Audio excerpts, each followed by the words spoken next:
Friends, welcome back to Mansi study channel. दोस्तों, आज ब्रह्मास्त्र batch की क्लास 65 है और आज की क्लास में हम लोग इंडियन पॉलिटी के top 15 most important question and answer को पढ़ने वाले हैं।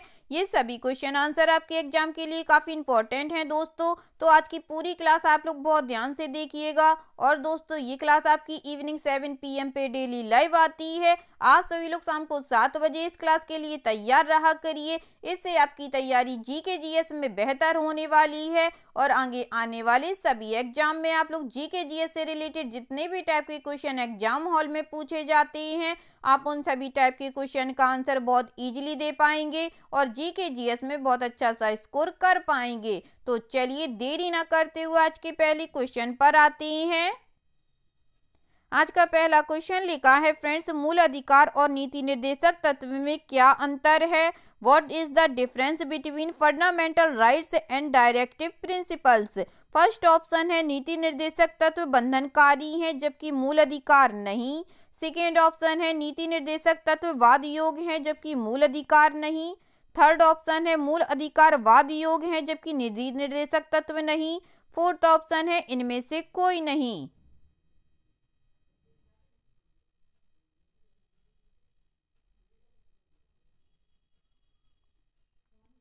जल्दी से बताइएगा दोस्तों, मूल अधिकार और नीति निर्देशक तत्व में क्या अंतर है? इस क्वेश्चन का जो राइट आंसर हो जाएगा फ्रेंड्स, वह है हमारा ऑप्शन नंबर सी, मूल अधिकार वाद योग्य हैं जबकि नीति निर्देशक तत्व नहीं। चलिए आगे बढ़ते हैं, नेक्स्ट क्वेश्चन देखते हैं। नेक्स्ट क्वेश्चन लिखा है फ्रेंड्स, नीति निर्देशक तत्वों का क्रियान्वयन निम्नलिखित में से किस पर निर्भर करता है? The implementation of directive principles of state policy depends on which of the following? First option है स्वतंत्र न्यायपालिका पर। सेकेंड ऑप्शन है सशक्त विपक्ष पर। थर्ड ऑप्शन है राष्ट्रपति की इच्छा पर। फोर्थ ऑप्शन है सरकार के पास उपलब्ध संसाधनों पर।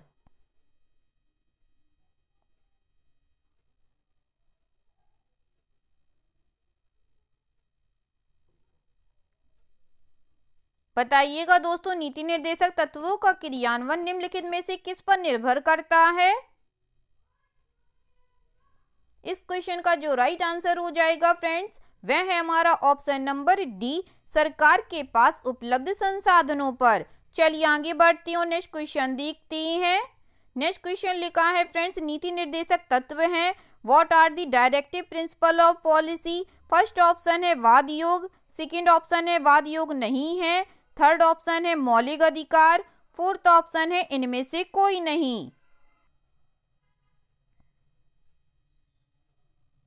जल्दी से बताइएगा दोस्तों, नीति निर्देशक तत्व कौन से हैं? इस क्वेश्चन का जो राइट आंसर हो जाएगा फ्रेंड्स, वह है हमारा ऑप्शन नंबर बी, वाद योग नहीं है। चलिए आगे बढ़ते हैं, नेक्स्ट क्वेश्चन देखते हैं। नेक्स्ट क्वेश्चन लिखा है फ्रेंड्स, संविधान में कल्याणकारी राज्य का आदेश दिया जाता है। Welfare state is ordered in the constitution. First option है प्रस्तावना में। सेकेंड ऑप्शन है मूल अधिकारों में। थर्ड ऑप्शन है नीति निर्देशक तत्वों में। फोर्थ ऑप्शन है इनमें से कोई नहीं।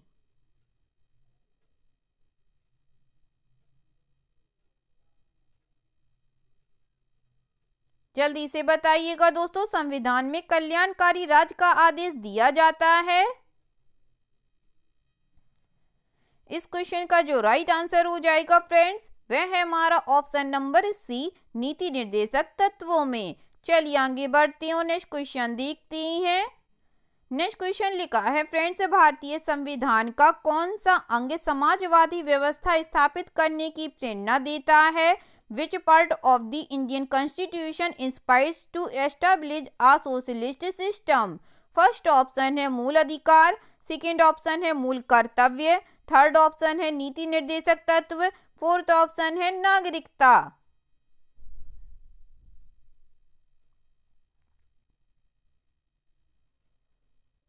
जल्दी से बताइएगा दोस्तों, भारतीय संविधान का कौन सा अंग समाजवादी व्यवस्था स्थापित करने की प्रेरणा देता है? इस क्वेश्चन का जो राइट आंसर हो जाएगा फ्रेंड्स, वह है हमारा ऑप्शन नंबर सी, नीति निर्देशक तत्व। चलिए आगे बढ़ती हूँ, नेक्स्ट क्वेश्चन देखती हैं।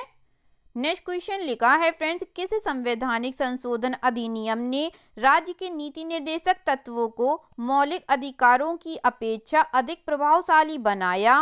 विच constitutional amendment act made the directive principle of state policy more effective than the fundamental rights? First option है 42वां संविधान संशोधन अधिनियम 1976। सेकेंड ऑप्शन है 43वां संवैधानिक संशोधन अधिनियम 1977। थर्ड ऑप्शन है 44वां संवैधानिक संशोधन अधिनियम 1978 या फोर्थ ऑप्शन है 45वां संवैधानिक संशोधन अधिनियम 1980।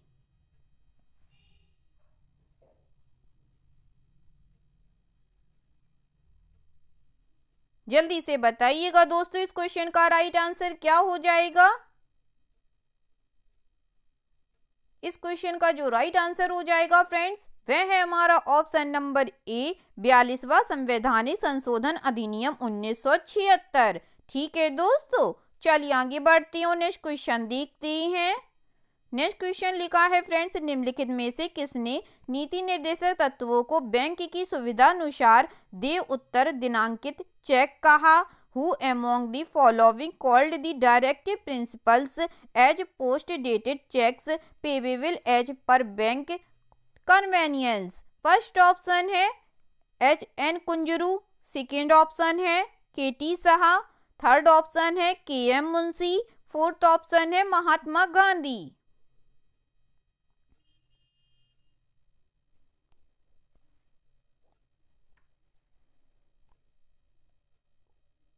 जल्दी से बताइएगा दोस्तों, निम्नलिखित में से किसने नीति निर्देशक तत्वों को बैंक की सुविधा अनुसार दे उत्तर दिनांकित चेक कहा? इस क्वेश्चन का जो राइट आंसर हो जाएगा फ्रेंड्स, वह है हमारा option number A H.N. Kunzru ने। ठीक है दोस्तों, याद रखिएगा। चलिए आगे बढ़ते हो, नेक्स्ट क्वेश्चन देखती हैं। नेक्स्ट क्वेश्चन लिखा है फ्रेंड्स, संविधान में राज्य के नीति निर्देशक तत्वों को शामिल करने के पीछे क्या उद्देश्य है? What is the purpose behind including the directive principle of state policy in the constitution? First option है राजनीतिक लोकतंत्र की स्थापना करना, सेकेंड ऑप्शन है सामाजिक लोकतंत्र की स्थापना, थर्ड ऑप्शन है समाज आर्थिक लोकतंत्र की स्थापना या फोर्थ ऑप्शन है इनमें से कोई नहीं।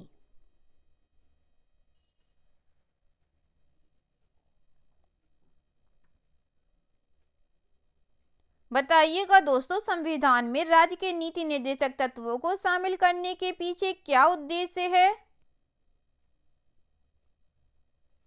इस क्वेश्चन का जो राइट आंसर हो जाएगा फ्रेंड्स, वह है हमारा ऑप्शन नंबर सी सामाजिक आर्थिक लोकतंत्र की स्थापना। चलिए आगे बढ़ते हो, नेक्स्ट क्वेश्चन देखते हैं। नेक्स्ट क्वेश्चन लिखा है फ्रेंड्स, राज्य के नीति निर्देशक तत्वों में निम्नलिखित में से किन किन प्रकार के सिद्धांत अंतर्निहित हैं? Which of the following types of principles are inherent in the directive principle of state policy? First option है आर्थिक सिद्धांत, सेकेंड ऑप्शन है प्रशासनिक सिद्धांत, थर्ड ऑप्शन है सामाजिक सिद्धांत, फोर्थ ऑप्शन है ये सभी।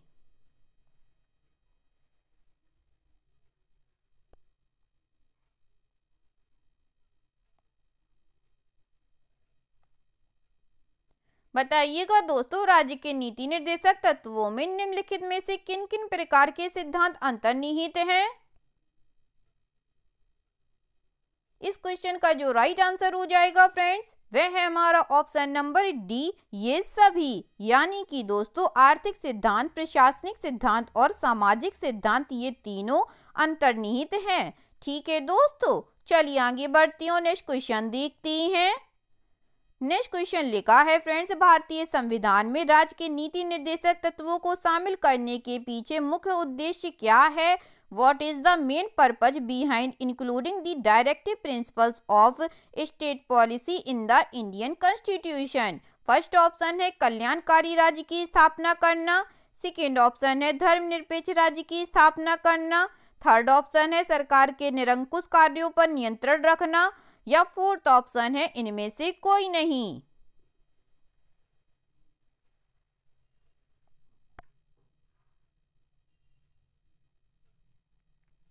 जल्दी से बताइएगा दोस्तों, भारतीय संविधान में राज्य के नीति निर्देशक तत्वों को शामिल करने के पीछे मुख्य उद्देश्य क्या है। इस क्वेश्चन का जो राइट आंसर हो जाएगा फ्रेंड्स, वह है हमारा ऑप्शन नंबर ए, कल्याणकारी राज्य की स्थापना करना। चलिए आगे बढ़ते हैं, नेक्स्ट क्वेश्चन देखते हैं। नेक्स्ट क्वेश्चन लिखा है फ्रेंड्स, संविधान का वह कौन सा भाग है जो संविधान के निर्माताओं के मस्तिष्क और उद्देश्यों को प्रतिबिंबित करता है। Which is that part of the constitution which reflects the mind and intentions of the makers of the constitution। First option है मूल अधिकार, सेकेंड ऑप्शन है संविधान की प्रस्तावना, थर्ड ऑप्शन है नीति निर्देशक तत्व, फोर्थ ऑप्शन है इनमें से कोई नहीं।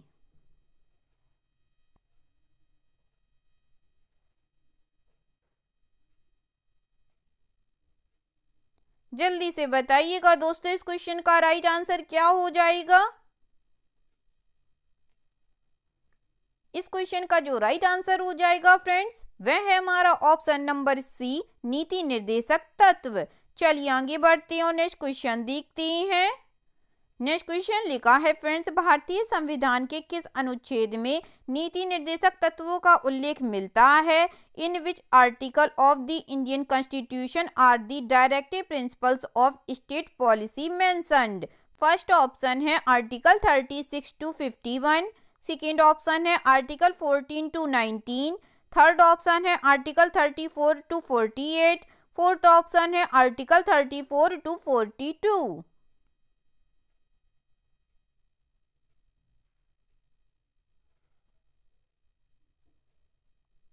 जल्दी से बताइएगा दोस्तों, भारतीय संविधान के किस अनुच्छेद में नीति निर्देशक तत्वों का उल्लेख मिलता है। इस क्वेश्चन का जो राइट आंसर हो जाएगा फ्रेंड्स, वह है हमारा option number A, article 36 to 51। चलिए आगे बढ़ते हैं और नेक्स्ट क्वेश्चन देखते हैं। नेक्स्ट क्वेश्चन लिखा है फ्रेंड्स, राज्य के नीति निर्देशक तत्व का उल्लेख भारतीय संविधान के किस भाग में है। In which part of the Indian constitution is the directive principle of state policy mentioned. First option है पार्ट 2, सेकेंड ऑप्शन है पार्ट 3, थर्ड ऑप्शन है पार्ट 4, फोर्थ ऑप्शन है पार्ट 5।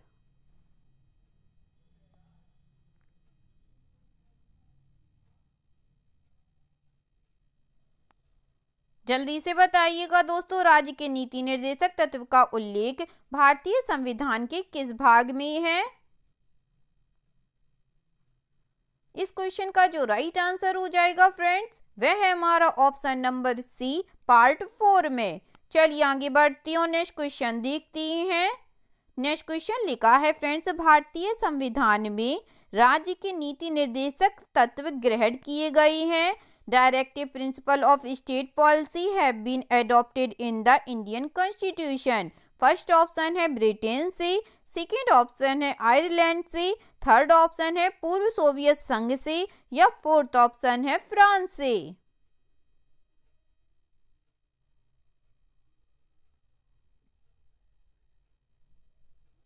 बताइएगा दोस्तों, भारतीय संविधान में राज्य के नीति निर्देशक तत्व ग्रहण किए गए हैं।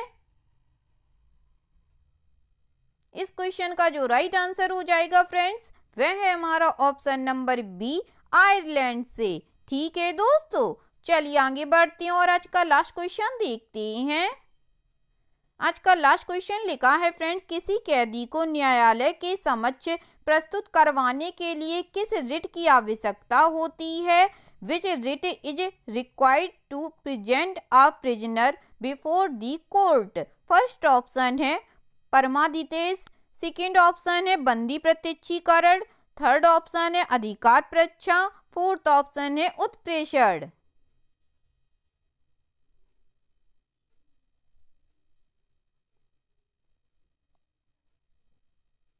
बताइएगा फ्रेंड्स, किस कैदी को न्यायालय के समक्ष प्रस्तुत करवाने के लिए किस रिट की आवश्यकता होती है। इस क्वेश्चन का जो राइट आंसर हो जाएगा फ्रेंड्स, वह है हमारा ऑप्शन नंबर बी, बंदी प्रत्यक्षीकरण की। ठीक है दोस्तों, आई होप आज के सभी क्वेश्चन आप लोगों को बहुत अच्छे लगे होंगे फ्रेंड्स, और सभी क्वेश्चन आपके एग्जाम के लिए काफ़ी इंपॉर्टेंट भी थे दोस्तों। अगर आप लोगों को क्लास अच्छी लगी हो और सारे फैक्टों को आप लोगों ने अच्छे से समझा हो तो प्लीज़ इस क्लास को लाइक कीजिएगा, शेयर कीजिएगा और आपके अपने चैनल मानसी स्टडी चैनल को सब्सक्राइब कीजिएगा और अपना कमेंट बॉक्स में करना मत भूलिएगा। ठीक है दोस्तों, थैंक यू सो मच दोस्तों।